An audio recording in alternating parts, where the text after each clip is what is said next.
Então, quando quiser, Luís. Muito bem, pronto. Então, muito boa tarde a todos. É com muito gosto que nos Ah, reunimos hoje para mais uma Smart Discussion. Hoje temos um tema que é absolutamente crítico, que é o tema da internacionalização, um tema fundamental para a nossa economia, para a nossa sociedade, e que vai ser hoje abordado por dois grandes, mais do que especialistas, dois grandes atores do tema. Portanto, o Miguel Fasquilho, é muito conhecido de todos e também amigo. Já foi presidente da ICEP, já foi secretário de Estado nos tempos, tem estado envolvido em muitas atividades e muitos projetos e é seguramente a pessoa ideal para nos fazer um contexto inicial do tema. Penso que irá fazê-lo de uma forma muito prática, até em linha com aquilo que é um novo programa que ele tem na televisão e do qual também falará. E depois ok. temos muito gosto de ter aqui connosco a Sílvia brasileira com origem ou com ligações familiares alemãs e que está cá em Portugal há 3 anos, não é, Silvia? Porque eu percebi, é a CEO da Mercedes AO e, portanto, uma pessoa também com uma experiência muito grande do ponto de vista internacional e que nos vai também dar a sua dimensão. Eu, antes de passar ao Miguel, dar duas notas sobre as próximas sessões. Nós costumamos fazer aqui um ponto de situação das Uhum. sessões. Portanto, nós na próxima semana, a seguir às eleições americanas, no dia 5, não parece, mas é já na próxima semana, iremos ter no dia 6 uma sessão com o Martin Wolf, que é um conhecido economista do Financial Times e que costuma estar connosco com alguma regularidade e que irá falar connosco sobre a nova ordem global. Depois teremos, na semana seguinte, no dia 14 de novembro, uma sessão também muito interessante com o professor Daniel Bessa sobre os desafios da produtividade. É interessante porque ele agora tem aparecido menos e, portanto, será uma forma para aqueles que já não o veem há algum tempo, como é o Termo. meu caso, de o rever e de, obviamente, reaprender com aquilo que ele muito sabe, que todos conhecemos. E, finalmente, para acabar o mês de novembro, no dia 21 de novembro, vamos ter uma sessão também muito interessante sobre os desafios do futuro, com dois ilustres homens e talentos que nós temos. O Gonçalo Matias, que é o presidente da Fundação Francisco Manuel dos Santos e também um conhecido pensador e com uma intervenção pública muito conhecida. E o Ricardo Batista Leite, que é também um conhecido Bom. pensador, médico, que neste momento ocupa uma posição internacional muito interessante. Portanto, com isto me calo, passo para o Miguel, depois para a Sílvia e depois teremos um debate entre todos. Agradeço que mantenham os alto-falantes ligados e depois teremos aqui uma cena de todos. Miguel e Sílvia, muito obrigada. E agora o falar é vosso, como se costuma dizer. Ok. Muito obrigado, Jaime. Muito boa tarde a todos, novamente. Eu achei por bem, Jaime, só 15 segundos para dizer, eu achei por bem pôr aqui o logo do Sharing Knowledge. Espero que não te importes, porque de facto É um gosto. estamos aqui numa sessão, portanto achei que valia a pena se por acaso alguém quiser ter partilhar esta apresentação. Está cá o logo e a apresentação é Muito bem. para esta sessão. Como sabem, enfim, estou desde há muito ligado aos temas da internacionalização. Acho que a internacionalização devia ser para uma economia que é relativamente pequena, embora no contexto europeu seja média. A nível mundial é uma economia pequena e que se deseja aberta. Nós somos pouco internacionalizados e as estatísticas mostram isso, como veremos. Eu acho que a internacionalização devia ser um desígnio nacional. Bastante mais do que é hoje.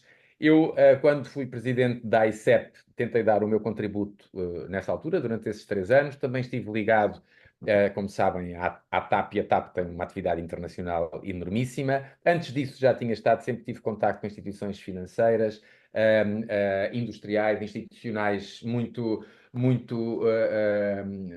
fortes. Agora surgiu-me esta oportunidade que eu vinha pensando há algum tempo de ter um programa de televisão que se chama precisamente Economia Sem Fronteiras, onde tento, de uma ou outra forma, dar um contributo para colocar a internacionalização na ordem do dia. Eu vou dar aqui, através de uma apresentação muito sucinta, as principais, aquelas que eu considero as principais estatísticas da nossa internacionalização e depois propor algumas coisas onde eu acho que nós já devíamos ter começado a atuar há bastante tempo e infelizmente não estamos. E portanto, se eu conseguir, não estou a conseguir mudar. Agora sim, com o rato consigo. Portanto, primeiro, estatísticas da internacionalização da nossa economia, depois, quais são os drivers, do meu ponto de vista, da internacionalização e da competitividade, porque é que deve ser um desígnio nacional urgente e, finalmente, um apontamentozinho de 2, 3 minutos sobre a economia sem fronteiras. Vou começar por mostrar como é que nós comparamos. nas exportações de bens e serviços dentro da União Europeia e nada melhor do que vermos como é que estávamos no início deste século, no ano 2000. Reparem, Portugal ocupava o 23º lugar, estas são as exportações em percentagem do produto, tínhamos apenas 28,2%, bem abaixo da média europeia e da zona euro, muito longe dos principais países. Como é que estamos hoje? As estimativas do Eurostat e da AMECO para 2024 mostram que Portugal subiu, bom, e ainda bem, mas subiu pouco. E continua abaixo da média europeia e da zona euro. E muito longe de. Vamos excluir estes pequenos países, eu já mostro porque é que vamos excluir, por exemplo, das estatísticas da Irlanda, da Eslováquia, da Bélgica, da Eslovénia, Países Baixos, etc. Nós estamos na casa dos 48% sobre o PIB das nossas exportações, devíamos estar, eu diria, acima de 75%, 80%. E aqui, como se vê no gráfico da parte direita do ecrã, a nossa linha é pouco mais que uma linha reta, o que é uma pena, porque isto tem, como veremos na parte final da minha apresentação, tem tudo a ver com o nosso nível de vida. Depois achei por bem fazer uma análise mais fina dos países que são relativamente comparáveis com Portugal. E comparáveis com Portugal, uma dimensão relativamente semelhante. Ou seja, fui buscar os países da União Europeia que têm entre 5 milhões e 20 milhões de habitantes. Excluí os países que são muito pequenos e excluí os países que são os maiores. E fazendo este ranking de países, o que é que nós temos? Em 2000, Portugal ocupava a posição 12 de entre 14 países, porque são 14, Irlanda, Bélgica, Hungria, Países Baixos, Eslováquia, Chequia, Dinamarca, Áustria, Suécia, Finlândia, Bulgária, Portugal, claro, Grécia e Roménia. E em 2024, o que se estima é que estejamos na posição 11, ou seja, não avançamos muito e o gráfico mostra, mais uma vez, aqui é um gráfico menos confuso porque tem menos países. Perdão, não devia ter feito isto. Aqui só temos 14 países, no gráfico anterior tínhamos 27. Portugal ocupa aqui uma posição muito abaixo daquilo que nós deveríamos almejar. Outra estatística interessante e importante é do investimento direto estrangeiro. Como o investimento direto estrangeiro são dados muito voláteis, eles variam muito de ano para ano. Eu agrupei desde o início deste século em períodos de 5 anos e vamos ver nestes períodos de 5 anos como é que Portugal compara. Reparem, de 2000 a 2004 estávamos na posição 19 entre os 27 Estados-membros da União Europeia, abaixo da média europeia. Depois, se avançarmos para o período seguinte, o período em que a crise financeira se começou a adivinhar em 2007, Portugal desce até uma posição e continua abaixo da média europeia, 3,2% do PIB, é a estatística do IDE, média europeia 3,8%. E depois temos o período em que Portugal foi intervencionado, uma troika em Portugal entre 2011 e 2014, e reparem que entre 2010 e 2014 o IDE em Portugal subiu astronomicamente para quase o dobro dos 5 anos anteriores. Isto tem a ver, obviamente, com a imposição que foi a troika, de haver muitas privatizações nessa altura, e sabe-se que quem veio às privatizações foram essencialmente investidores estrangeiros. Chineses, franceses, enfim, e por aí. E nós ficámos, de facto, bem, mas ficámos bem e acima da média europeia por imposição externa, porque se não tivesse havido esta imposição externa, eu tenho dúvidas que tivéssemos tido este ranking que aqui está.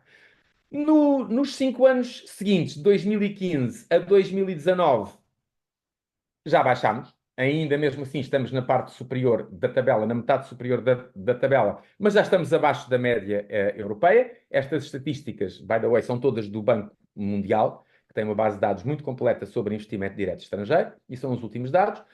E depois de 2020 a 2023, reparem, tornámos a baixar, mas aqui foram os anos em que fomos todos impactados pela pandemia. Epá, isto de vez em quando vai, saindo sou eu que carrego aqui ou nas teclas ou no rato, peço desculpa. Pronto, a União Europeia também regrediu muito em termos de IDE, 0,9. Há países, sobretudo com uma grande tendência para IDE estrangeiro, como os Países Baixos, o Chipre e o Luxemburgo, que tiveram valores negativos, ou seja, houve um desinvestimento. Portugal aparece aqui com 3% do produto. Como é que comparamos nestes 24 anos, de 2000 a 2023? Bom, comparamos aqui com um valor de 3,9% do produto, praticamente em linha com a média europeia, o que não é desejável para uma pequena economia aberta como a nossa, que devia estar bastante mais receptiva. Fazendo a mesma análise para o conjunto de países relativamente comparáveis com Portugal, de 2000 a 2024 estávamos na posição 12, muito abaixo da média aritmética deste conjunto de países, que era de 7,1%. Depois de 2005 a 2009, 3,2% do produto contra 12% deste conjunto de países. De 2010 a 2014, o tal período em que a Troika, em que estivemos intervencionados pela Troika, subimos e ficámos até ligeiramente acima da média. Depois de 2015 a 2019, já tornámos a baixar e ficámos, embora ainda na primeira metade. E de 2020 a 2023, tornámos a ficar com uma posição pior do que a de com uma posição não, com um valor pior do que o de 2015 a 2019, mas acima da média europeia. Só uma nota porque é que a Hungria aparece aqui tão bem posicionada a partir de 2016, 2017. Porquê?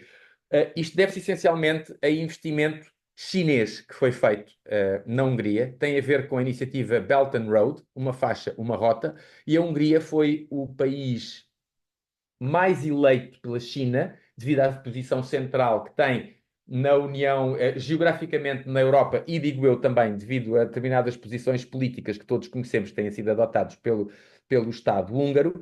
A Hungria foi selecionada como um dos principais receptores de investimento chinês, porque a iniciativa Belt and Road significa ligar a China, enfim, a outras partes do mundo, nomeadamente à Europa. A Hungria para isso é fundamental. Portugal, obviamente, estando na ponta ocidental da Europa, não tem interesse para esta iniciativa, mas foi essencialmente investimento chinês que esteve na base desta posição cimeira da Hungria entre 2020 e 2023 e também na terceira posição de 2015 a 2019. Aqui, no resumo de 2020 a 2023, Portugal surge mesmo assim na segunda metade da tabela e bastante abaixo da média aritmética deste conjunto de países. Portanto, o que é que se conclui destes dois indicadores que eu acho que são fundamentais para se aferir como é que temos vindo a evoluir? Para uma pequena economia aberta e que continua descapitalizada como Portugal é, o nível de internacionalização, medido quer pelas exportações, quer pelo IDE, que são duas macro variáveis, é, digamos, a variável central para o crescimento económico e a evolução sustentada do nível de bem-estar da população. E como já se viu naquilo que tive a oportunidade de abordar agora mesmo, Portugal não compara bem nestas duas dimensões com países, quer que faça a média europeia, quer faça países com dimensão própria. Há vários fatores que contribuem para melhorar os níveis de internacionalização e de atratividade de uma economia. Temos os tradicionais, que são, enfim, começo pela qualidade de vida, o que toda a gente diz quando vem a Portugal, é o clima, é a segurança, é a amabilidade do povo, a simpatia, etc. Depois, a estabilidade social também é muito importante. Portugal é um país bastante seguro e isso conta muito. Portanto, estes dois fatores são importantes. Mas há outros fatores, por exemplo, o ecossistema de inovação, onde nós temos dado passos importantes, mas onde continuamos abaixo da média europeia. O último Innovation Scoreboard Report da União Europeia, da Comissão Europeia relativamente a 2024, mostra que Portugal continua abaixo da média europeia nesta matéria. A acessibilidade de recursos humanos qualificados, onde também temos as nossas dificuldades, como se sabe. As infraestruturas de transportes, onde nós não comparamos mal. As infraestruturas de telecomunicações e tecnologia é umas áreas onde melhor comparamos a nível europeu, e vamos ver isso no slide seguinte.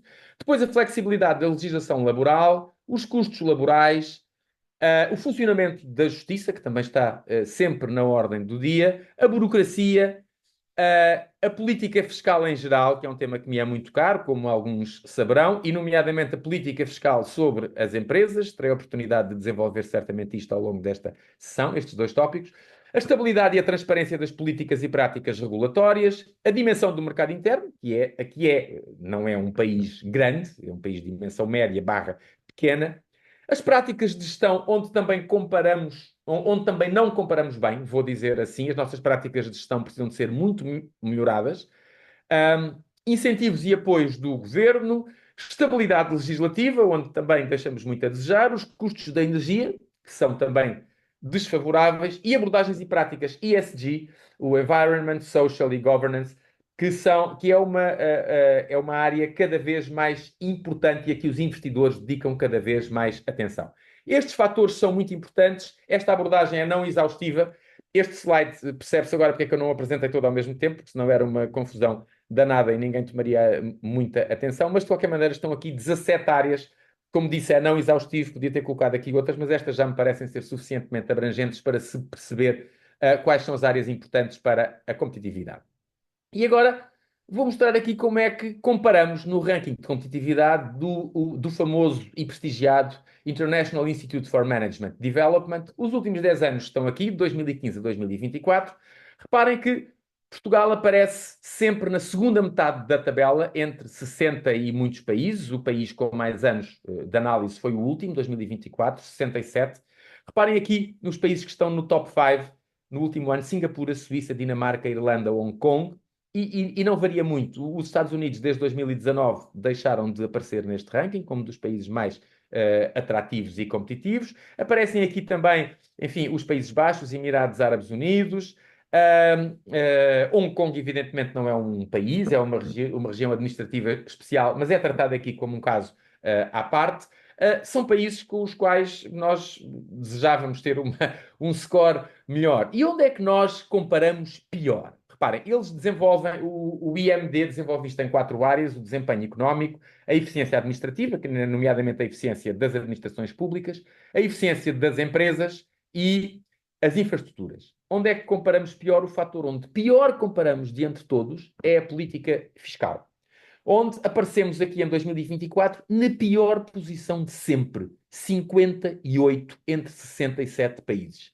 Isto é terrível porque os impostos, de facto, são um fator que conta muito, conta como outros, mas não se deve desprezar nem menosprezar. E, portanto, quando eu vejo toda a discussão à volta do orçamento do Estado, porque por um ponto do IRC, descida de um ponto do IRC, que é uma matéria que me é muito cara, tivemos em contingência, em risco de não ter um orçamento aprovado para o próximo ano.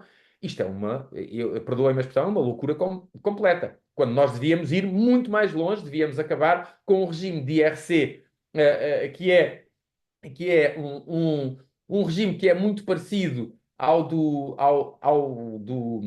IRS, não é? Que vai tendo taxas mais altas à medida que as empresas têm faturação superior, e isto é um absurdo, porque se nós queremos que as nossas empresas cresçam, queremos ter campeões nacionais, bom, nós estamos a desincentivá-las que isso aconteça. Portanto, o regime progressivo no IRC, desculpem, não faz nenhum sentido, em minha opinião, e isto devia estar a ser discutido, porque é fundamental, porque é graças a às derramas todas que existem, a derrama municipal e todas as derramas estaduais que são progressivas, que nós vamos hoje em dia atingir uma taxa de IRC máxima de 31,5%, que é a segunda mais elevada da União Europeia. Isto não pode ser, todos os investidores olham para isto.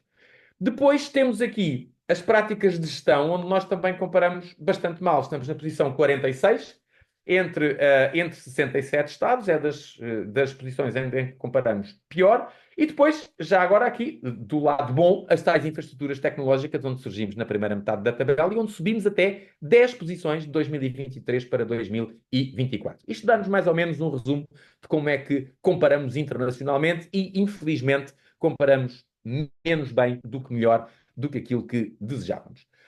E, portanto, é preciso atuar ao nível de fatores que são importantes, em que comparamos pior e em que precisamos de melhorar. Eu vou eleger aqui 4 ou 5: a desburocratização e simplificação em todos os níveis e a todas as áreas, melhorar muito a política fiscal, inovar muito mais. A literatura da especialidade prova que os países mais inovadores são aqueles que, de forma duradoura, têm um nível de vida mais importante e são aqueles que têm economias mais avançadas, mais desenvolvidas e mais dinâmicas também. Melhorar as práticas de gestão, incluindo práticas sustentáveis e socialmente responsáveis. Devemos continuar a investir na formação de recursos humanos qualificados, obviamente.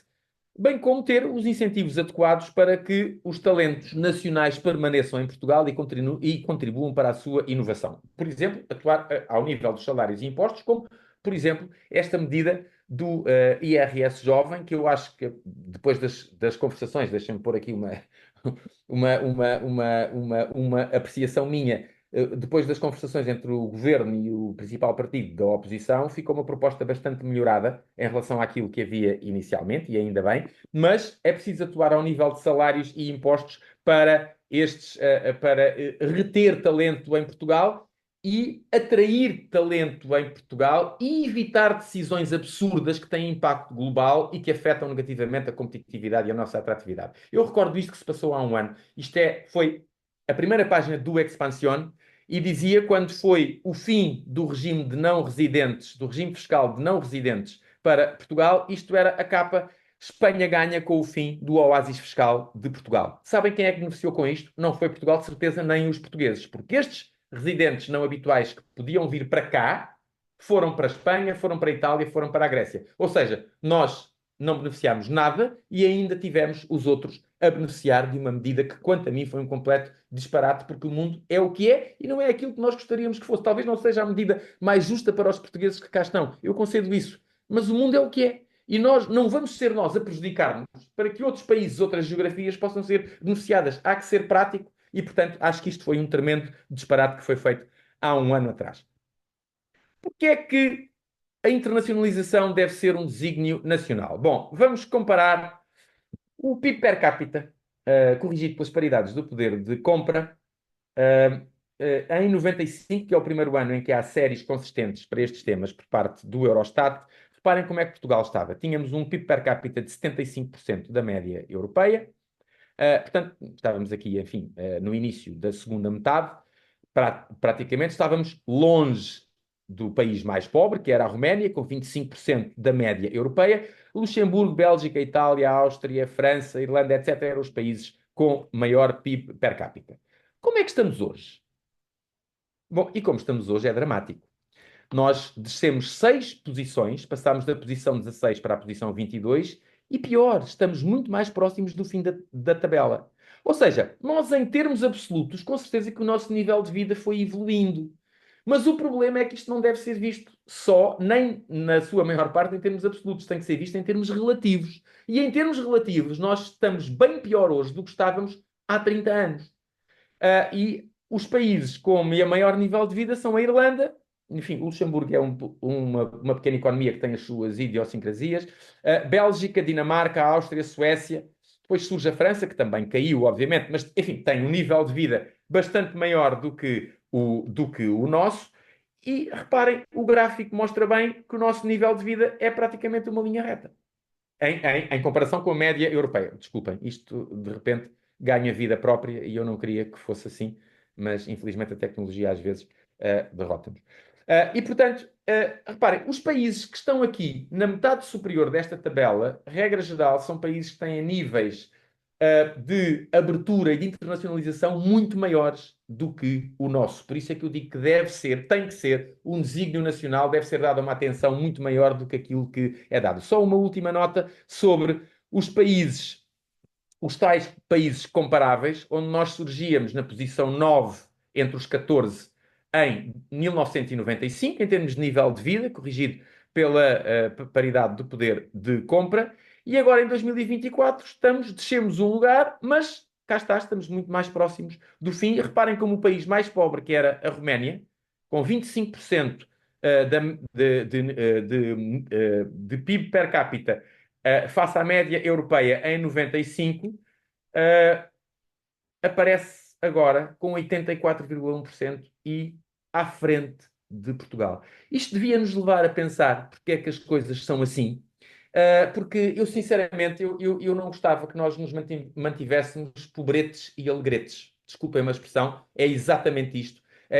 Esta análise, isto é tudo quantitativo, os dados são os dados da União Europeia e do Banco Mundial, são os dados que existem e eu acho que eles nos deviam fazer refletir sobre muita coisa que nós temos em Portugal. Este gráfico é, enfim, uma cópia para menos países do gráfico anterior, e eu agora queria só dizer-vos pronto, agora já não vai ser ao sábado de manhã, vai ser ao domingo de manhã que o Economia Sem Fronteiras surge.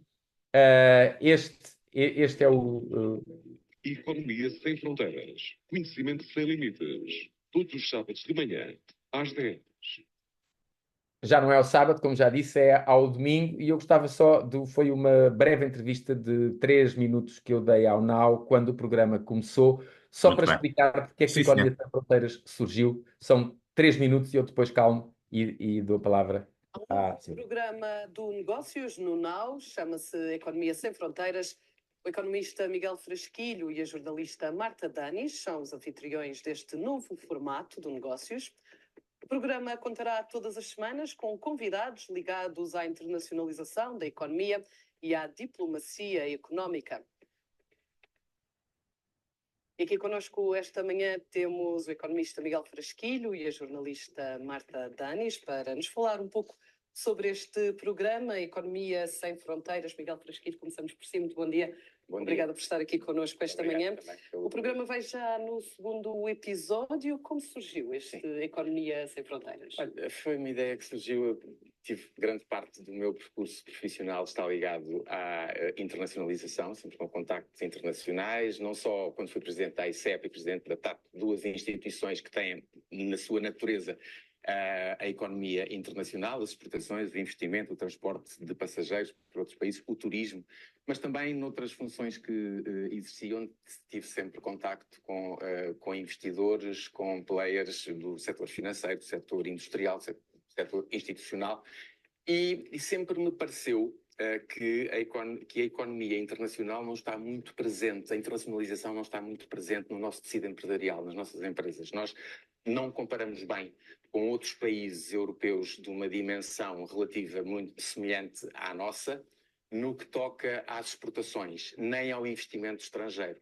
E, portanto, este foi uma tentativa, digamos assim, de contribuir para que a internacionalização passe a ser ou seja mais um desígnio nacional, porque uma pequena economia aberta como Portugal precisa de facto disso, o nosso tecido empresarial precisa disso. E, portanto, a ideia é termos neste programa os protagonistas da internacionalização, ou seja, não é a Marta nem eu que vamos contar a história deles, são eles próprios que vêm cá contar a sua história, seja porque exportam, porque estão noutros países, investidores que vêm para cá, embaixadores que ajudam a economia a internacionalizar-se. É de tudo isto e este foi o motivo e olha, é um gosto enorme estar aqui no Now para este projeto, que eu penso que é bastante inovador, porque não encontro nada semelhante no espectro da nossa comunicação social. Miguel Frasquilho, esperamos que estes testemunhos possam ajudar outros empresários portugueses a tentar seguir o mesmo caminho? É exatamente esse o objetivo. Nós temos muitas e boas empresas, mas quando vemos os dados estatísticos, comparando com países, sei lá, como a Bélgica, como os Países Baixos, como a República Checa, a Eslováquia, a Hungria, a Dinamarca, nós exportamos pouco. Precisamos de nos tornar mais eficientes, mais produtivos, de ir mais para fora. E para isso nada melhor do que perceber pelos próprios as dificuldades que tiveram, os desafios que tiveram que ultrapassar, o músculo financeiro que foi preciso ter, a resiliência. E também temos que estar mais abertos aos investidores estrangeiros, sabe? Porque o investimento estrangeiro traz sempre capital, obviamente, traz progresso tecnológico, traz melhores empregos, traz formação. E, portanto, e para isso é importante também contar muitas vezes com o apoio institucional, e aqui também sei do que falo, fui presidente da AICEP, mas as embaixadas, a AICEP, instituições semelhantes, têm um papel muito relevante. Por isso é dentro deste universo que nós nos vamos movimentar. Temos que interromper, Miguel Frasquilho, peço imensa desculpa, temos que interromper. E pronto, e depois fomos interrompidos pelo Sr. Presidente da República, que tinha que comentar um tema que já não me lembro qual era, sinceramente, mas de qualquer maneira o programa, a entrevista... Muito bem. Miguel, fantástico, como sempre. É isto. Muito bem. Era isto que eu vos queria contar e, obviamente, na parte de Muito perguntas bem. e respostas... Da discussão. Miguel, só pedia um favor, se depois me podias mandar o PDF da apresentação, está bem? Em PDF, se possível. Claro Passamos agora à Sílvia, portanto a Sílvia vai-nos trazer aqui uma experiência concreta que complementa a introdução mais conceptual e que nos foi apresentada pelo Miguel. E, portanto, como disse, é um gosto ter aqui connosco. Sílvia. palavra é sua, está bem? E obrigado. Obrigada, é um grande prazer estar aqui e acho que vai até realmente, na sequência do Miguel, trazemos aqui um caso de uma empresa, um investidor e como foi essa experiência, é o que eu vou compartilhar nos próximos minutos. Então, se a gente puder prosseguir, o próximo slide, o Jaime já falou um pouquinho da minha pessoa, não vou entrar em detalhes aqui, mas como foi dito, tem origem brasileira. Me faltam, às vezes, algumas palavras em português, porque os últimos 21 anos da minha vida fiquei na Alemanha e lá dentro da Mercedes-Benz, em vários lugares ali que me desenvolvi. Venho de uma carreira em tecnologia, então minha formação é em tecnologia, em informática, e obviamente nas últimas décadas, tempo passa, né? Nas últimas décadas, muito forte ali em gestão. E hoje eu vou falar muito com o exemplo da Mercedes-Benz I/O, e antes de entrarmos nos detalhes da internacionalização, eu gostaria de falar um pouquinho da Mercedes-Benz I/O para a gente conseguir entender melhor o contexto. Se a gente vai para o próximo slide. Exato. Aqui é a nossa missão, a Mercedes-Benz I/O. Eu deixei ainda em inglês, Unite and Build the Digital Solutions of Mercedes-Benz, o que significa que nós somos 100% da Mercedes-Benz e somos responsáveis por todos os produtos na linha digital para a parte de venda e pós-vendas.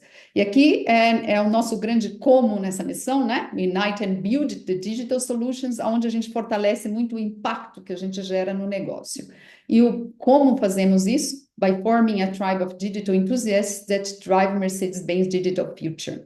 Isso definimos aqui todo o nosso grupo como uma tribo, bem importante, acho que nessa parte tecnológica temos muitas pessoas jovens também, e aqui é como trabalhar em grupo e a definição de sucesso não só individual, mas todo sucesso em equipa. Temos ali à direita uma foto de um dos nossos primeiros pitstops aqui em Portugal, na Estufa Fria, e acabamos de fazer agora em outubro, é uma oportunidade onde colocamos todos nós falamos Embioneers, que são os nossos colaboradores juntos para também ali gerar trabalho, não só na parte de business, mas também ter um tempo de qualidade juntos. Seguindo para a próxima página, exato.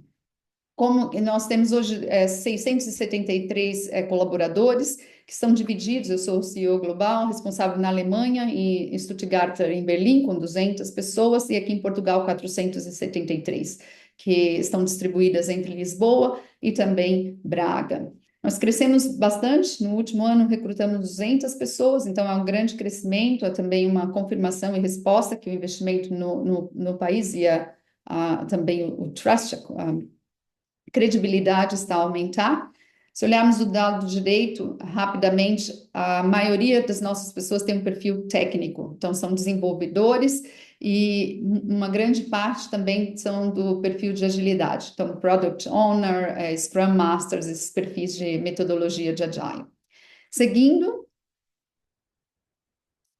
Exato. Olhamos aqui, porque obviamente para a sustentabilidade é importantíssimo que olhamos a parte de diversidade. Nós temos 46 nacionalidades dentro da nossa empresa. Então, a maior população está aqui em Portugal, em Portugal já falei quantos estão aqui, mas a maioria são portugueses. Temos muito alemães por causa das nossas unidades na Alemanha, mas temos também uma grande participação das nacionalidades brasileiras e também indiana. E aí os outros aqui se refletem nessas outras nacionalidades, falei as 42 que estão aqui distintas.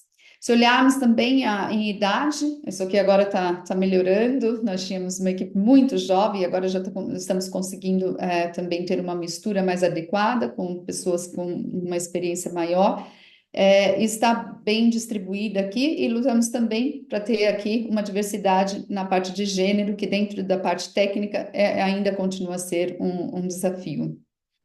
Seguindo para o próximo, só aqui rapidamente, que tipo de produto que a gente faz, né? Nós não estamos associados com os produtos do carro, mas todos os produtos digitais na área de venda. Então, quem vai comprar um carro online, a loja online é feita pela nossa equipe.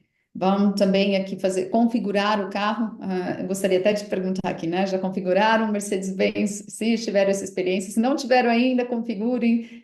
Eu acho que acabamos de ganhar o prêmio. Estou vendo aqui alguns OKs, excelente.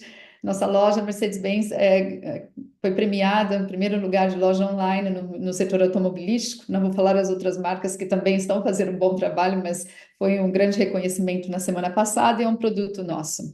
E é uma participação extremamente importante dentro de toda a transformação da Mercedes-Benz. Sabemos que hoje em dia a maioria das pessoas que vão comprar um carro, inicialmente, vão olhar no app. Que tipo de modelo, né, os modelos que temos, qual é a configuração, informações sobre o produto, e tudo isso então, utilizado o produto digital que está na nossa responsabilidade.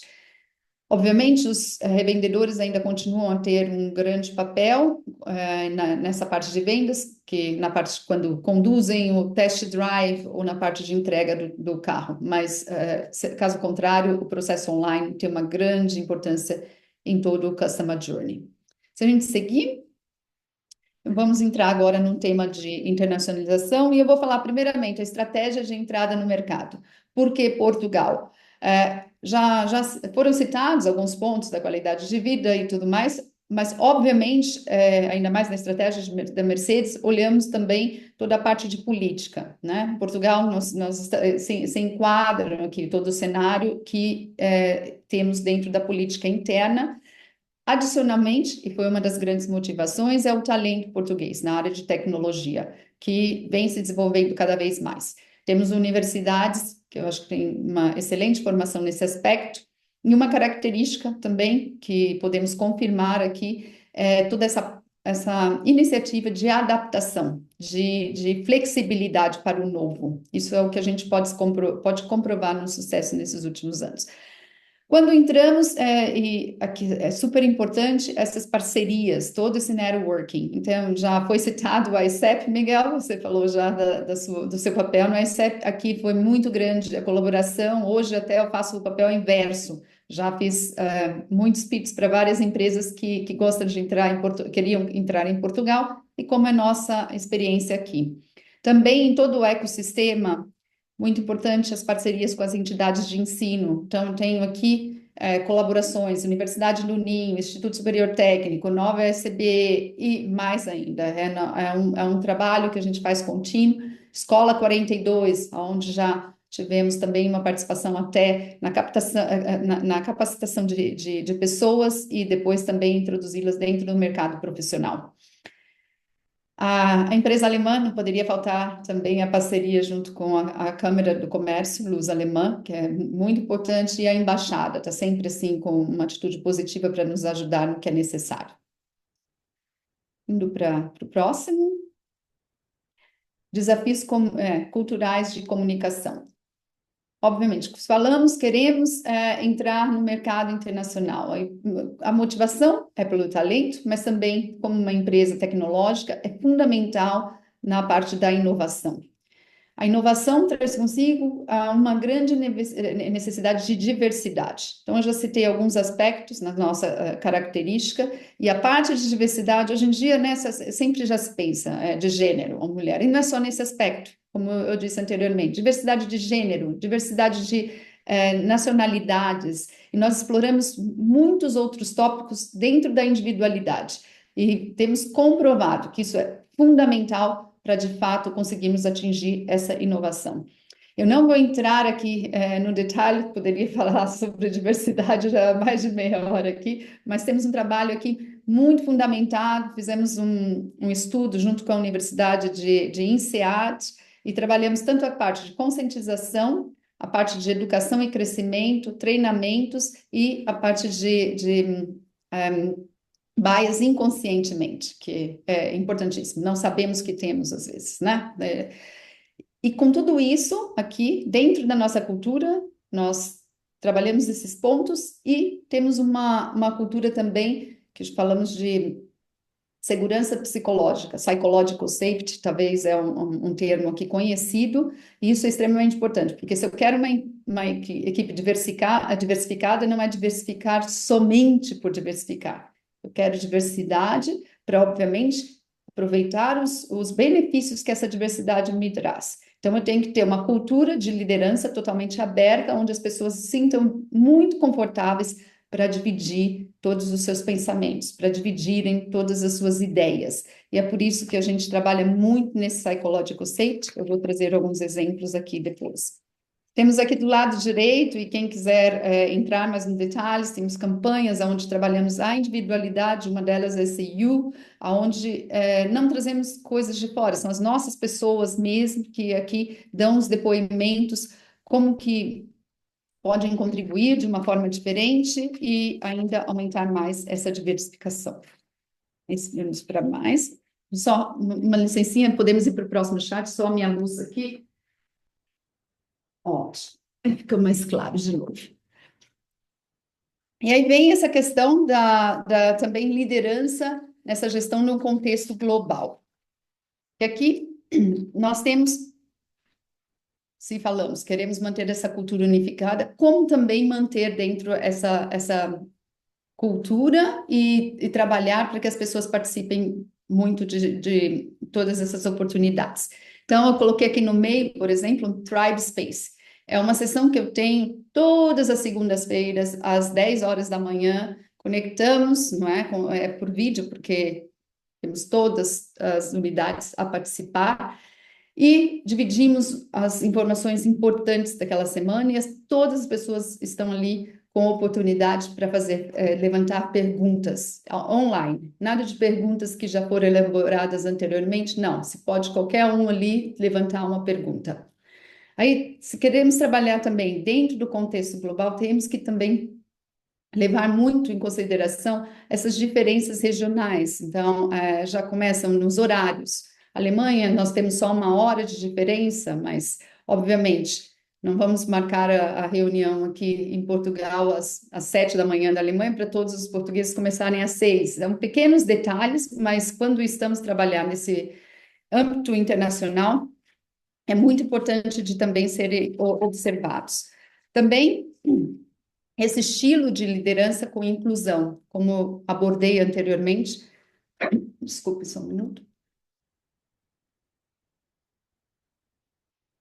Já se nota, obviamente, se é algo só que vai ser falado dentro da organização, ou se é algo que, de fato, é vivido dentro da organização. Essa liderança, por exemplo, é importantíssima. Então, aqui, toda a minha equipe de liderança, nós só temos um papel diferente, não há nada de hierarquia no dia a dia. As pessoas colaboram entre si para se complementarem e trazer um papel em conjunto. Nós também temos alguns rituais, podemos ver aqui algumas fotos. Fazemos toda sexta-feira um breakfast, um café não, como chama? Pequeno almoço. Os brasileiros falam café da manhã. Um pequeno almoço, onde todas as pessoas também podem participar e gerando aqui a cultura. E o mais fundamental ainda, eu dividi a nossa missão, é também ter os valores. E nós definimos aqui os nossos 5 valores, os nossos 5 pillars, que é a parte de colaboração, a parte de customer-centric, porque, obviamente, dentro da área de vendas, o cliente está no centro de tudo. A parte de excelência, gerar impacto. E o nosso valor Tribe, que tem tudo a ver com essa paixão, essa iniciativa pelo trabalho também. E se a gente seguir para o próximo? Exato. No sentido da internacionalização, é extremamente importante também a transformação digital, inovação no contexto global. Aqui, por nossas características, obviamente que temos uma determinada vantagem, trabalhamos com todas as equipes nesse sistema de agilidade. Isso já facilita muito a inovação, porque conseguimos fazer equipes muito mistas, trabalhando dentro do conceito de cloud computing, que já tem uma descentralização e já gera ali um ambiente provável para que podemos trabalhar ali de forma híbrida. As pessoas podem estar remotamente ou às vezes no escritório, a parte de AI, e com tudo isso também temos ainda todas as ferramentas, não é? Grande parte do que fazemos está totalmente nesse cenário tecnológico distribuído aqui em todas essas localidades. E se avançamos mais um pouquinho? Exato. Na gestão de talentos e de flexibilidade, então, primeiramente, o mindset. uma mentalidade de crescimento, e isso abordamos aqui no dia a dia. Nada da mentalidade fixa, então, a mentalidade de crescimento, acreditamos que todos os talentos podem ser adquiridos, né? Então, dizemos, se não sabemos algo, não sabemos algo ainda, não é aquela coisa, é difícil, não, é um próximo passo, e isso é extremamente importante quando recrutamos nossas pessoas. Então, para entrar na BIO, nós temos um processo de recrutamento que tem 3 fases. Passa primeiramente pelo recruiting, em segundo há um challenge, um case técnico que é resolvido, e a terceira entrevista é a entrevista cultural, onde ali conseguimos ver com perguntas muito específicas a capacidade também dessa pessoa de continuar a aprender e a adaptação em equipe, toda essa parte de soft skills. Aí, o que nós propagamos extremamente são todos os meetups, que é como vocês estão a fazer aqui, sharing knowledge. Nós temos esse costume, e não é só para internamente, também aberto até outras empresas, porque é um mindset de contribuir para o todo, e fazemos aqui em todos os capabilities que temos internamente. Então, ou seja, em desenvolvimento de produto, ou também para metodologia de Agile, nós já fizemos inúmeras meetups que estão abertas, não só internamente, mas também para outras pessoas. Investimos muito em treinamento. Nós temos uma academia que todas as pessoas têm a licença do Udemy, que podem ali fazer cursos. 20% do tempo de todas as nossas pessoas é um tempo reservado para o crescimento delas, então é para o aprendizado mesmo. E além disso, cada colaborador também tem uma verba financeira, onde ele mesmo decide que treinamento ou conferência irá visitar. Então, citei aqui algumas conferências que nós visitamos aqui esse ano, mas isso daí também damos a oportunidade a cada colaborador que também tenha essa ownership e faça a sua decisão. Hackathon não poderia faltar nesse ambiente de inovação. Promovemos o Hackathon, onde as pessoas também têm uma grande oportunidade, liberdade para provar algumas ideias, e com tudo isso, é óbvio, nós propagamos muito a parte do aprendizado contínuo, e acho que é o que mais vai nos puxar realmente para os próximos desenvolvimentos.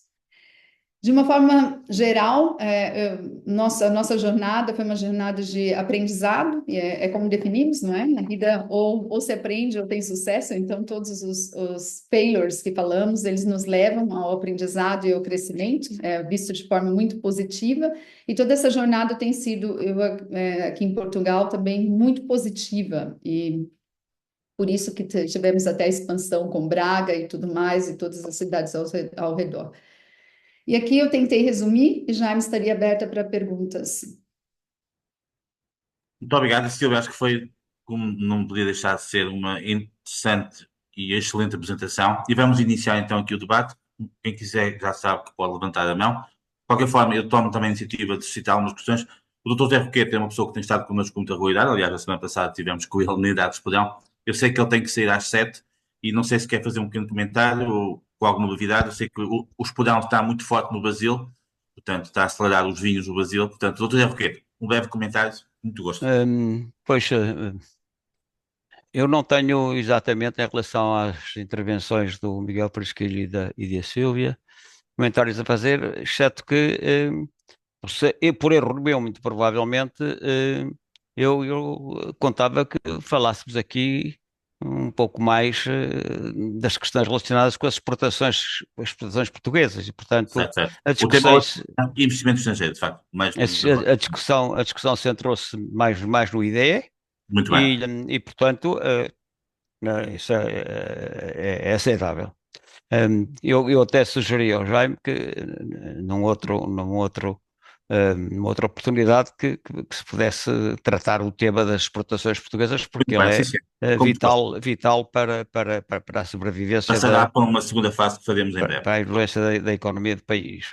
E porque tenho muito pouco tempo e para encurtar razões, as posições do Miguel Frasquilho e da Sílvia foram nessa componente do IDE claras. No que respeita ao Miguel, a experiência dele, obviamente que não fica só pelo lado do IDE, em termos concretos de exportação, é também com certeza qualquer coisa de muito importante.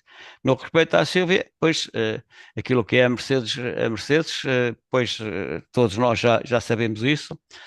Eu comprei, quando me passei dos carros de combustíveis fósseis para os carros elétricos, comprei um dos primeiros Teslas que apareceu por aí.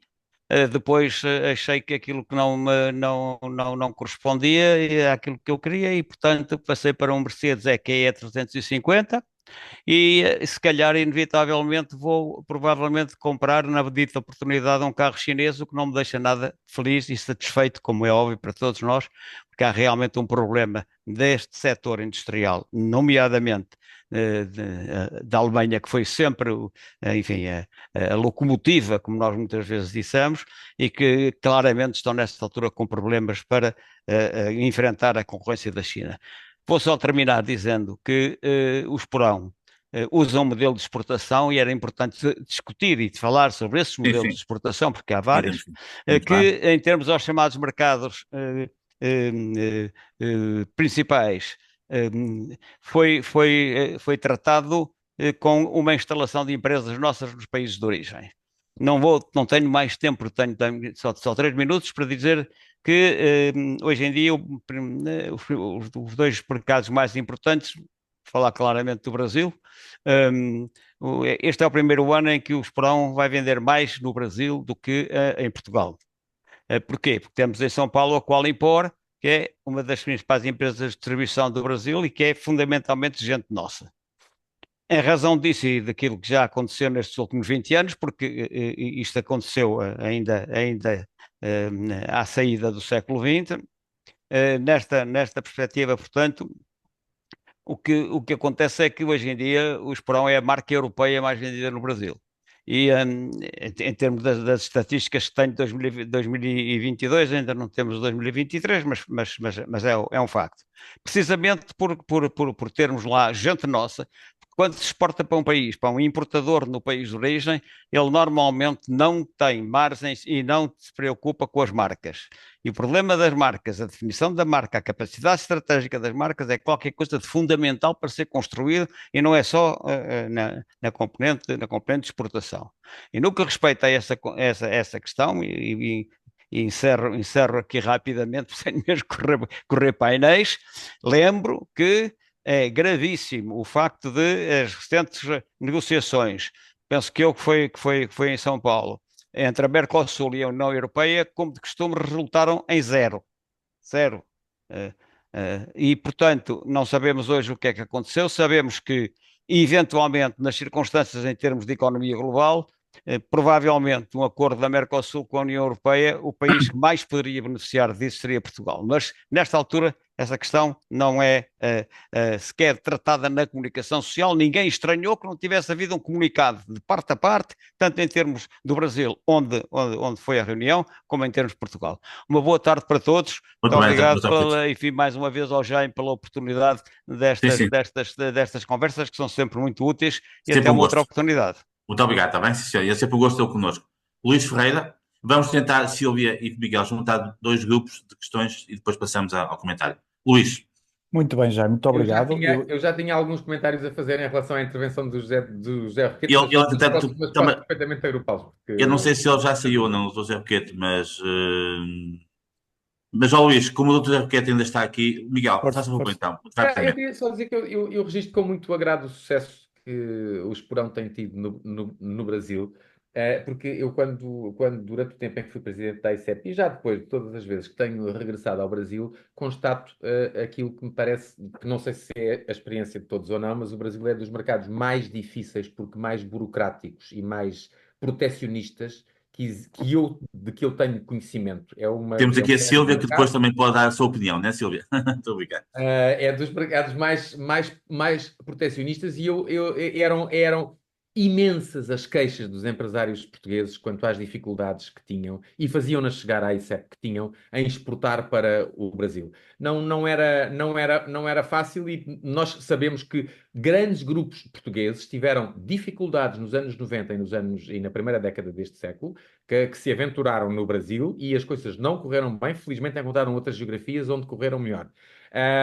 E para mais, num setor dos vinhos, onde as taxas são absolutamente astronómicas no Brasil, e portanto eu registro com muito agrado o sucesso que o Porão está a ter, e segundo as palavras do José Roquete, é o mercado, este ano vai ser mais importante para a empresa, para os resultados da empresa, do que Portugal. Isso é de facto extraordinário, acho muito bem. E eu queria só dizer uma coisa. Eu falei, obviamente, a lógica da Sílvia é a lógica de investimento direto estrangeiro. Não, mas ó Miguel, mas Eu isso falei estava. nas duas. Eu falei Sim, sim, sim, sim. Não, mas isso está claro. Não, e isso teremos ideias. uma segunda sessão mais focada nas exportações. Silvia, Muito quer bem, fazer um muito pequeno bem. comentário em relação a esta questão do Brasil ou não? Ou também tem ascendência brasileira? Já agora, um pequeno comentário. Mas, na verdade, obviamente, há inúmeros requerimentos, mas eu não sinto com propriedade atualmente Muito para bem. falar de investimentos. Exato. Sim, senhor. Muito bem. Passamos então ao Luís, se faz favor, Muito e depois obrigado. continuamos. Eu dizia que agradeço muito a perspectiva da Sílvia e do Miguel, interessante, e gostava de completar ou de lançar aqui duas ou três perspectivas que penso que são complementares. Uma delas, de facto, a análise que o Miguel nos faz, eh, não sei se esquece, mas pelo menos não aborda a questão de quanto mais nós abertos estamos, mais dependente também estamos do andamento de outras economias. E Portugal, isso é notório que sofre com, sei lá, um aterrissar da economia alemã, hoje em dia com um desempenho menos bom da economia espanhola. E, portanto, traz-me aqui um tema de que, concordando em absoluto com o desígnio nacional, nós temos que alargar geografias. Nós temos um comércio externo absolutamente concentrado em três países, representam 75, 80%, e, portanto, nós temos que alargar geografias e sem isso, nós não conseguimos chegar aos 50%, aos 60%, aos 70%. Outra questão é nós temos que diversificar produtos e aí, olhando para o exemplo da Sílvia, nós temos que deixar de vender, se calhar, o material e vendermos mais imaterial, irmos para setores mais dinâmicos. Obviamente que o Miguel falou da questão da inovação, e a inovação pode ser acoplada a um produto tradicional, como é um automóvel, pode ser o software que lá vai dentro, e temos bons exemplos nacionais disso, até, de cooperação de joint ventures com empresas estrangeiras, mas este é um desafio que importa ter em consideração que alguns setores têm que se reinventar para nós conseguirmos ir mais longe. E o terceiro, para não complicar muito, é que nós precisamos de ganhar escala. As nossas empresas são, não vou ser tão mauzinho dizer que são microempresas à escala global, mas de facto falta-lhes dimensão. As grandes são pequenas e as pequenas muito pequenas. Tendo nós, sobretudo, um tecido de pequenas, eu diria de micro e pequenas empresas, a questão é como é que nós conseguimos levar mais gente à internacionalização. Portanto, nós não conseguiremos cumprir 60% ou 70% do PIB, nem 50%, que andamos nesse desafio há muito tempo, acho eu, sem estas três variáveis, e este como, eu acho que era interessante pensarmos Bem, como é que se poderia. Obrigado. pronto, eu passo agora, antes de passar à Silvia e ao Miguel, temos aqui também a Fernanda Ilhéu, que é uma grande especialista em internacionalização, sobretudo na China. E, portanto, não sei se relativamente aqui ao Miguel e à Silvia, em particular à Silvia, portanto, está ligada a uma marca alemã, e sendo o setor automóvel um setor dinâmico, se quer fazer algum comentário, fazer alguma questão a um deles. Obrigada, Jaime. Eu peço desculpa que eu cheguei tarde, tive uma reunião fora e Não há problema apanhei o nenhum, mas jogo do não há problema. Sporting num Campo Grande. Portanto, cheguei aqui Hum. já meia hora depois, não tive a oportunidade de ouvir o Miguel. Mas gostei imenso de ouvir a Sílvia, nomeadamente porque ela focou um aspecto que em Portugal raramente se foca, que é o ponto da gestão no estrangeiro. Portanto, nós aqui temos sempre uma aproximação aos mercados internacionais de uma forma pouco alargada. Portanto, há um processo de internacionalização que tem a ver com aquilo que o Luís estava a referir, e muito bem. Há um processo de diversificação, produtos, mercados, serviços, soluções. Há um outro aspecto que é o aumento da internacionalização em profundidade, portanto, caminhar no sentido das exportações indiretas para as diretas, depois para as alianças estratégicas e para o investimento, de uma forma sequencial ou não. Mas eu acho que não, que realmente não falamos muito destas coisas. E seria muito interessante, não só, por exemplo, aquilo que a Silva estava a dizer, como é que se gera no estrangeiro. Um dos aspectos que eu me lembro, houve uma altura da minha vida que eu pertencia à Câmara de Comércio e o China Business Association em Bruxelas. E eu estava em representação da Câmara de Comércio Luso-Chinesa. E eu ia sempre com a conversa da exportação para a China.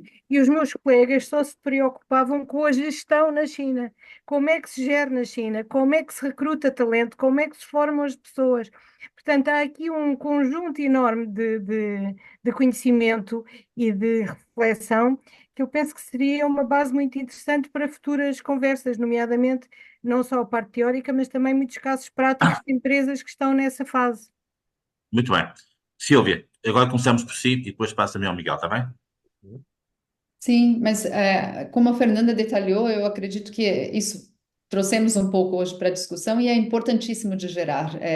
Quando há essas decisões, como gerar o talento de uma forma que realmente pode se trazer esses resultados. Porque nós, se observarmos alguns exemplos, nós temos aqui no mercado empresas que investiram, mas tenta se embutir uma cultura dentro da outra organização. Isso não funciona. Até mesmo aqui, falando um pouquinho da trajetória, eu percebi que no início, quando eu vim para Portugal, estávamos trabalhando aqui só com uma equipe intensiva portuguesa e com a equipe alemã totalmente focada na Alemanha, estávamos tendo alguns problemas de colaboração.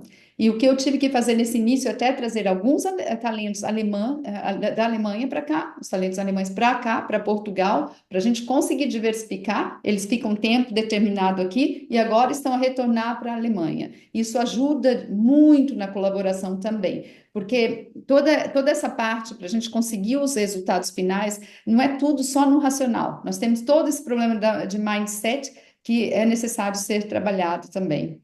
Mas isso, como a Fernanda falou, nós conseguiríamos fazer uma sessão, Jaime, de horas aqui só para isso. Eu estou com um probleminha, Jaime, eu tenho uma reunião, eles já estão me esperar, que eu Muito bem. uma hora, não sei, mas eu conseguiria mais 5 minutos ficar Sim, aqui. senhor. Muito bem. Muito bem. Já, Então vamos fazer o quero seguinte. deixar. Miguel, nós vamos tentar acabar às 7h15. Normalmente isto vai até às tantas, mas hoje, em função daquilo que também a Silvia, já tivemos sessões até às 8h30, mas hoje vamos ser mais claros. Portanto, vamos tentar ter aqui mais uma ou outra questão para a Silvia e depois continuamos com o Miguel, está bem? Ok. Eu não sei, portanto, mais ninguém levantou a questão, mas, por exemplo, temos aqui o Eloy Pardal, que foi gestor durante muitos anos de uma conhecida multinacional na Suíça e também conhece bem os temas de internacionalização. Eloy, quer fazer algum comentário, alguma questão? Não sei se está a ouvir. Muito bem. Belmiro Torres Couto. Sim, sim, Eloy, peço desculpa. Não, gostei particularmente das duas apresentações, em particular o Miguel, acho que teve uma vertente de muito sistematizar tudo, mas não tenho nenhum reparo particular. A questão multicultural que a Silvia acabou de abordar, eu acho que é muito relevante. Aliás, na Suíça eu tinha aproximadamente 10 nacionalidades diferentes em gerir e acho que é extremamente importante esse aspecto, mas não tenho nenhum apontamento. Muito bem, sim, senhor, excelente. Belmiro Torres Couto é um amigo nosso que está numa empresa portuguesa, mas passa muito tempo em Bucareste, que é onde penso que estás, não é, Belmiro? É onde estou, amanhã sigo para Aveiro, mas hoje estou em Bucareste e cumprimento. Alguma questão ao Miguel ou à Silvia? Alguma questão à Silvia, porque ela vai ter que ser mais cedo. Certo, à Silvia eu apenas sublinho aquilo que a Silvia já disse sobre a questão cultural e sobre a forma como as empresas têm que olhar para as geografias e conhecer a idiosincrasia da geografia para conseguir um melange perfeito entre os expatriados e os locais. E a lógica de levarmos os expatriados para fazer tudo já não existe. Eu acho que hoje as empresas já perceberam que é preciso fazer um melange correto entre as empresas, as pessoas que levam a cultura da empresa e as pessoas locais que conhecem o território. Depois eu gostava de introduzir um tema que eu não vi o Frasquilho a tocar, mas sei que ele o domina muito bem. Portugal, tal como ele referiu que a Hungria era um território estratégico geoestratégico para o centro da Europa, Portugal é um território geoestratégico para o centro atlântico. E eu gostava que explorasse um bocadinho esse tema, porque nós também temos capacidade de poder ser, no tráfico das mercadorias, dos alimentos, dos minérios entre as Américas e a Europa, uma plataforma logística brutal que é indutora de transformação a montante no Interland.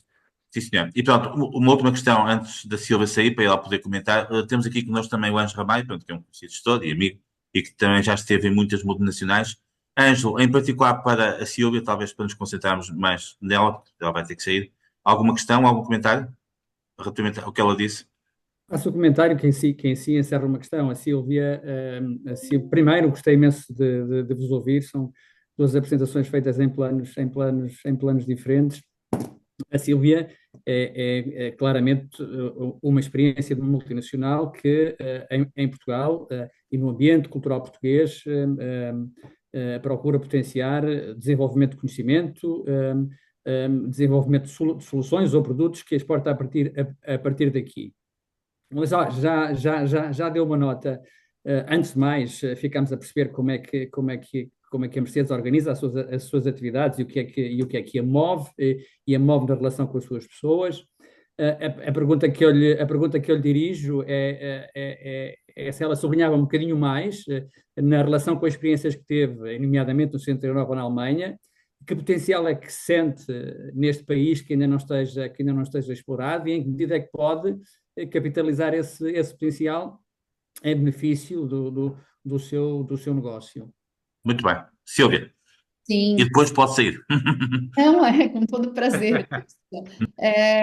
Ângelo, na verdade, nós até fizemos, já potencializamos 3 perfis aqui. O que ocorre e o que já foi dito, né? Nós temos algumas empresas de determinada dimensão que não estavam existentes em Portugal. Então, dentro dessa parte de metodologia de Agile, que eu falei, as empresas menores, elas trabalham todas com o Scrum, que é um método, não é, para Agile, e quando nós temos projetos muito grandes, assim, com mais de 500, 1.000 pessoas, o que ocorre há um framework que se chama SAFe, que faz toda a escala desse Scrum. E dentro desse framework existem papéis específicos, então profissões mesmo específicas, que nem o RTE, que é o Release Train Engineering, ou também um Solution Architect nesse nível. E esses perfis, eles não existiam muito aqui no mercado. Então é claro, não é? Mas tinha, além de Siemens, de Nokia, não havia muitas empresas, então eles eram muito raros. E o que ocorreu, nós trouxemos tanto da Índia, trouxemos também do Brasil, trabalhamos em todo o processo de realocação, e hoje nós já temos portugueses e não poucos desempenhando esse papel aqui, que foi possível através desse aprendizado. Então, esse exemplo, um outro também dentro da comunidade do SAP Hybris, dentro do SAP há uma tecnologia muito específica e foi o mesmo caminho. Então, eu tenho que trazer pessoas com esse conhecimento. Nós temos um trabalho na Mercedes muito intensivo no onboarding. Se ficou claro, desde a forma que eu prego a visão com os valores, essa parte de qualificar e a busca por conhecimento contínuo. Claro. Então, todo o papel, eu trabalho internamente também com upskilling. Então, se alguém, suponhamos, temos um Scrum Master hoje que quer virar esse RTE, que é um perfil muito mais potencializado, nós trabalhamos aqui em toda a parte com as certificações, vai para as conferências, faz o estudo e conseguimos formar esses profissionais. Então, é uma jornada muito interessante, porque ela não fica só dentro, assim, da parte de profit, nós conseguimos também potencializar o talento, Bem, obrigado. Prazer. Silvia, muito obrigada pela sua disponibilidade, foi um gosto ouvi-la. E espero que possamos em breve, noutros contextos e noutros fóruns, contar com a sua visão, está bem? E obrigado pela sua disponibilidade. Obrigado, muito sucesso a todos. Obrigada. Muito bem, sim senhor. Pronto, nós vamos, entretanto, continuar mais 5 ou 10 minutos, portanto, não sei se mais alguém quer colocar alguma questão em particular ao Miguel, e depois vou pedir para ele fazer uma espécie de encerramento. Não sei, nós temos aqui connosco também, ou pelo menos estava, o Dr. Carlos Costa. Dr. Carlos Costa, é sempre um gosto tê-lo connosco e ouvir, obviamente, a sua sapiência e a sua experiência. Não sei se quer colocar alguma questão, algum pequeno comentário ao Miguel, antes de passarmos ao Miguel. Então, um comentário muito simples. Muito bem. Nós temos que ter consciência de duas coisas. Nós temos uma limitação de poupança e de conhecimento tecnológico que nos obriga necessariamente a contar com a poupança externa e com o conhecimento tecnológico existente no exterior. Temos uma insuficiência do ponto de vista da dimensão das empresas e da integração nas redes internacionais, que implica necessariamente que ou as empresas portuguesas crescem, ou temos que dar a oportunidade que elas sim se cruzem com parceiros internacionais e, sobretudo, temos de ter consciência que um país com a nossa dimensão é um país que está permanentemente a ver o seu modelo de consumo a evoluir no sentido de adotar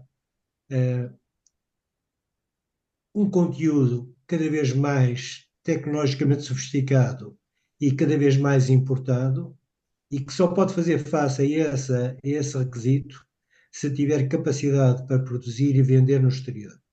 E só tem capacidade para produzir e vender no exterior se for competitivo. E competitivo não pela via dos salários, mas competitivo pela via do produto em si e competitivo pela via da forma como apresenta o produto. O que tem duas dimensões, tem uma dimensão exterior à produção, que tem a ver com o marketing e com a abordagem dos mercados, e tem uma dimensão inerente à produção, que tem a ver com a tecnologia, com a organização e com a dimensão das empresas. E no que diz respeito às dimensões das empresas, nós temos que superar de uma vez por todas a dificuldade de ultrapassar digamos, um teto que anda na ordem dos 20 milhões, 20 a 30 milhões de vendas. Há empresas, obviamente, que ultrapassam esse teto, que furam esse teto, mas esse teto continua a ser dominante para um grande número de empresas. E não é possível trabalhar num mercado internacional de uma forma alargada e em segmentos finos se não se tem capacidade para estar presente. E, portanto, a questão da internacionalização é uma questão existencial para a economia portuguesa.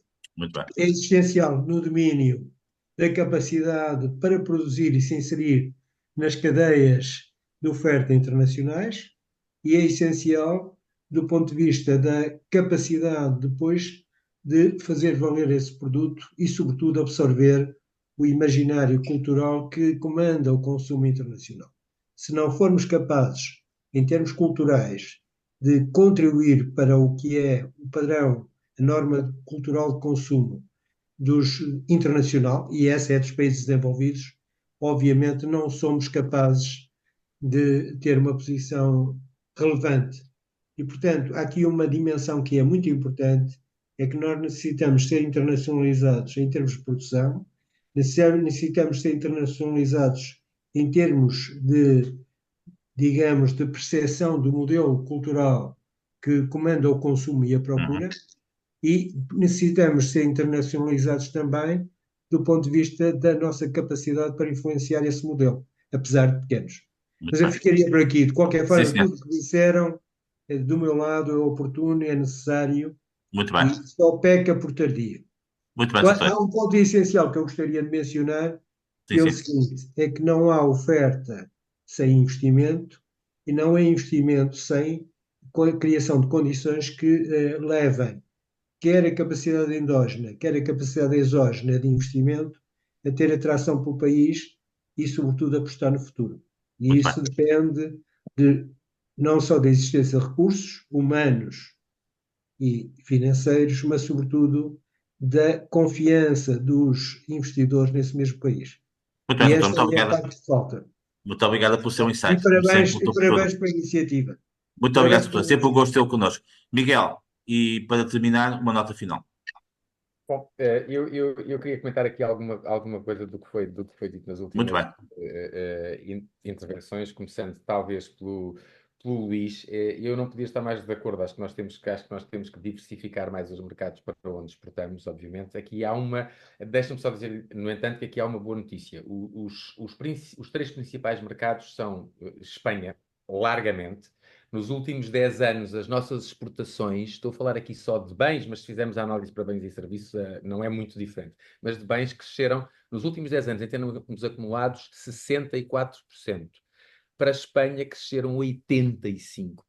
Portanto, Espanha, que já era o maior, ficou ainda maior. E, portanto, é extraordinário. Aliás, nas importações acontece o mesmo, mas a uma escala menor. Ou seja, nós importamos mais do que aquilo que...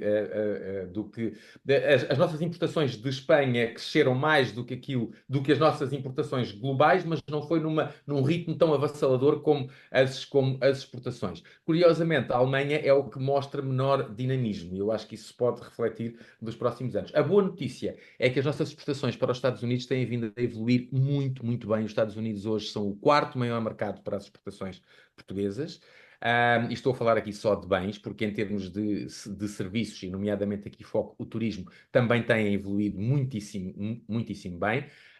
E isso é bom. E isto joga com aquilo que penso que foi o Belmiro Torres Couto, que se referiu à questão de nós podermos ser uma plataforma para a vertente atlântica, sem dúvida. Da mesma maneira que os chineses optaram, por várias razões, mas também geográficas, pela Hungria como canal para a sua Belt and Road, Portugal podia e devia batalhar para ser uma porta de entrada e de saída da Europa face às Américas. Nós temos uma localização privilegiada para isso e eu acho que isso pode acontecer quer em termos de bens, quer em termos de serviços.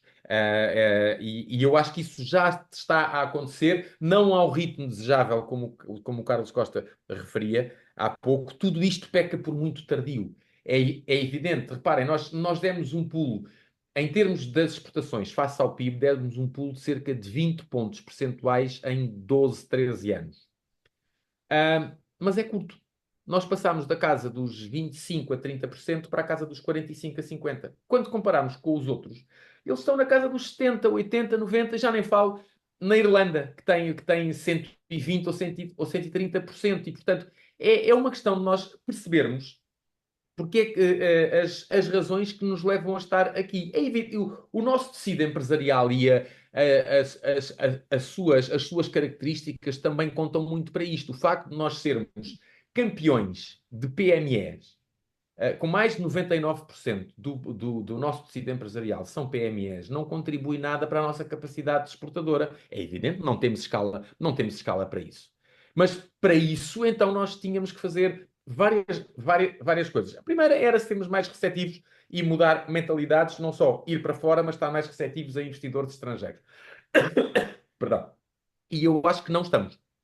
Não estamos, é uma questão cultural, é uma questão de mentalidade, devíamos estar mais abertos. E depois devíamos incentivar, ao contrário da mentalidade, e desculpem-me, reinante em Portugal, e não é só no mundo empresarial, é que as PMEs precisam, devem ser incentivadas e devem ser defendidas. Desculpem, as PMEs devem ser incentivadas a crescerem, devem ser incentivadas a ir para fora, devem ser incentivadas a ter dimensão. E eu não vejo nada disso. É sempre a defesa das PMEs, parece que o pequenino é que é bom. Desculpem, nós não queremos ter empresas campeãs nacionais. Então temos de ter políticas públicas também para isso. A mentalidade dos nossos empresários é muito importante, as práticas de gestão são fundamentais, a atração de capital estrangeiro é fundamental, dadas as debilidades da nossa economia. Mas desculpem, as políticas públicas podem e devem auxiliar nesse capítulo. E não vejo como é que nós, com um tecido de PMEs, podemos almejar a atingir um mercado.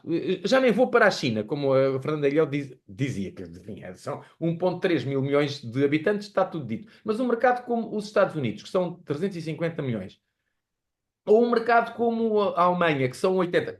Quer dizer, falta-nos dimensão e nós devíamos estar muito mais receptivos e muito mais abertos a discutir estes assuntos que eu vejo pouco discutidos nas nossas tertúlias, na nossa comunicação social, enfim. E acho que é fundamental, porque, reparem, esta análise numérica que eu aqui trouxe, eu acho que ela é importante, porque ela ajuda a perceber onde é que nós estamos.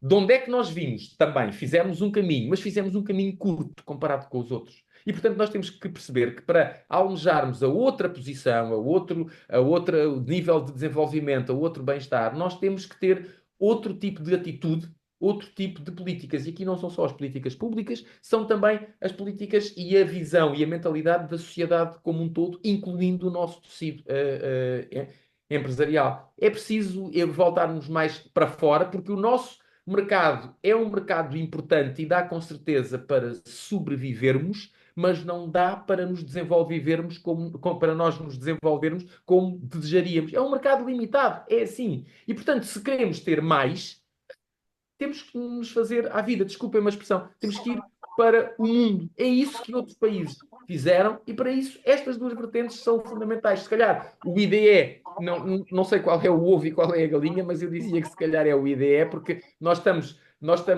descapitalizados e temos um tecido empresarial com uma dimensão muito própria em termos de PMEs. Se calhar precisávamos de atrair mais IDE para ganharmos outra escala, outra dimensão e também outra mentalidade que nos levasse a estarmos mais abertos e a competirmos mais no mundo. Isto é o que eu me bato há muito tempo e vou continuar a bater. Pronto. Miguel, muito obrigado também pela disponibilidade. Foi de facto uma belíssima apresentação. Eu vou partilhar no grupo com a autorização de ambos as apresentações, depois também partilharemos a gravação e continuação de uma excelente semana. Quem for amanhã às Galveias, lá nos veremos, está bem? Com muito gosto. Um abraço e obrigado, está bem? Continuação de bom trabalho. Obrigado também. Boa noite. Obrigado a todos. Boa noite. Muito obrigado. Obrigada, até amanhã.